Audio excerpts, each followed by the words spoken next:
Halo semuanya, selamat datang di channel Tolku. Jadi di video sebelumnya telah saya sampaikan bahwa saya kurang yakin kalau jalan tol Gilimanuk-Mengui ini akan dilanjutkan pada bulan September nanti. Dan ternyata firasat saya itu, feeling saya itu ternyata benar. Benarnya kenapa? Karena saya mendapatkan informasi bahwa pembangunan jalan tol Gilimanuk-Mengui terpaksa ditunda setahun, yang mulanya direncanakan akan dibangun pada tahun 2023 ini. Nah, hal tersebut itu dibeberkan oleh Gubernur Bali Bapak Wayan Koster saat memberikan jawaban pandangan umum terhadap fraksi-fraksi pada rapat paripurna DPRD Provinsi Bali ke-19 Senin 19 Juni 2023 kemarin. Jadi menurut Pak Wayan Koster, pembangunan jalan tol Gilimanuk-Mengui mengalami keterlambatan sedikit katanya, karena ada perubahan pemegang saham di korporasi perusahaan yang mendapat tugas untuk mengerjakan jalan tol ini. Nah, jadi Pak Wayan Koster ini mengatakan permasalahan ini sedang ditangani oleh Menteri PUPR, di mana akan ada proses dan mekanisme baru yang ditempuh untuk penggantian pemegang saham agar pembangunannya dapat dilanjutkan. Nah, di sini Menteri PUPR juga memastikan seluruh proses ini berlanjut sehingga menurut Koster tidak ada yang perlu dikhawatirkan. Maaf Pak, ini bukan masalah khawatir mau dibangun atau enggak, tapi warga yang terdampak khususnya ini seolah-olah digantung tanpa tali nih ya. Dijanjikan seperti ini ya kan, dijanjikan seperti itu, diinformasikan akan dilanjutkan September, akhirnya nggak jadi, katanya menunggu financial close, tapi ujung-ujungnya sekarang apa, informasi September kemarin ya kan, katanya kan konsorsiumnya ini sedang melakukan atau penggantian rekanan kontraktornya. Dan ternyata apa? Dan ternyata sekarang diinformasikan lagi alasannya itu adalah karena perubahan pemegang saham di korporasi perusahaan yang mendapat tugas atau PT Tol Jagakarsa Bali tersebut. Ini kita sebagai masyarakat itu seolah-olah dipermainkan dengan informasi dan alasan-alasan yang menurut saya itu tidak masuk akal seperti itu. Kenapa dulu sebelum jalan tol ini direncanakan, kenapa tidak mencari benar-benar investor yang layak, yang mampu dalam segi finansial untuk pembangunan jalan tol Gilimanuk-Mengui ini? Kenapa sekarang baru ketahuan kalau konsorsium atau BUJT-nya ini tidak memiliki dana? Nah, disinilah bobroknya menurut saya itu BPJT.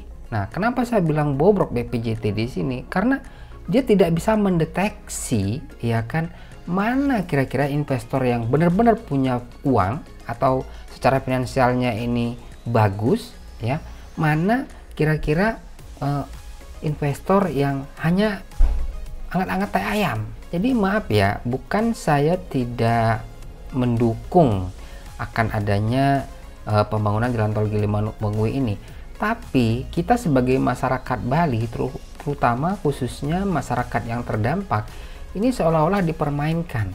Informasinya seperti ini, alasannya seperti ini, dan alasannya lagi seperti ini, ditunda alasannya seperti ini, dan bahkan di awal-awal sebelum mangkrak itu sudah jelas dari alasannya itu tidak masuk akal. Kita sebagai masyarakat Bali, khususnya bagi masyarakat yang terdampak, sebenarnya ya, kita bisa saja menerima kesalahan-kesalahan apa yang telah terjadi saat ini di jalan tol Gilimanuk-Mengui.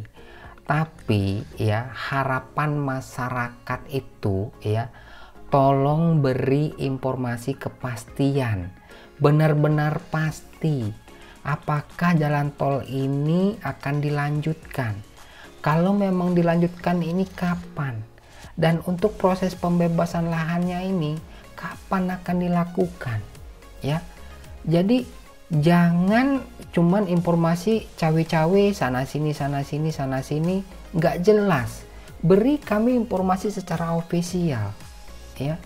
Terutama ini untuk pemerintah yang bertanggung jawab atas jalan tol Gilimanuk-Mengu ini, yaitu Kementerian PUPR, BPJT khususnya, ya. Karena dari awal ini kan BPJT yang punya salah menurut saya, karena tidak becus dalam memilih investor untuk jalan tol Gilimanuk-Mengu ini.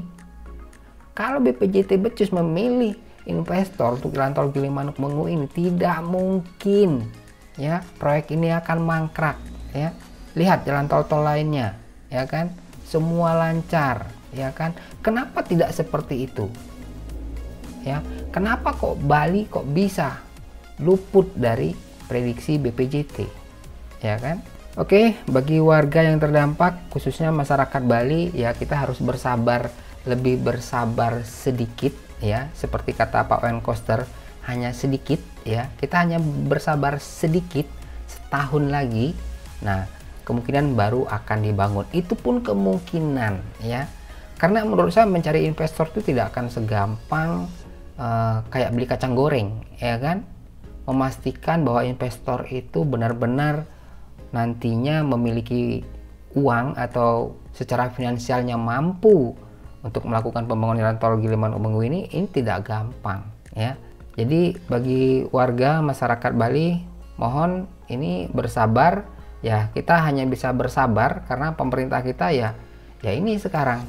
Kalian bisa lihat alasannya seperti ini lagi, besok alasannya apa lagi, besok tahun depan itu alasannya apa lagi. Dan ya sampai seperti itulah, ya. Sampai bosen mungkin kalian mendapatkan atau mendengarkan informasi dengan alasan-alasan yang tidak jelas dan tidak masuk akal, ya kan?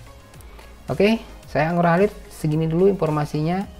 Sampai jumpa di video selanjutnya. Bye bye.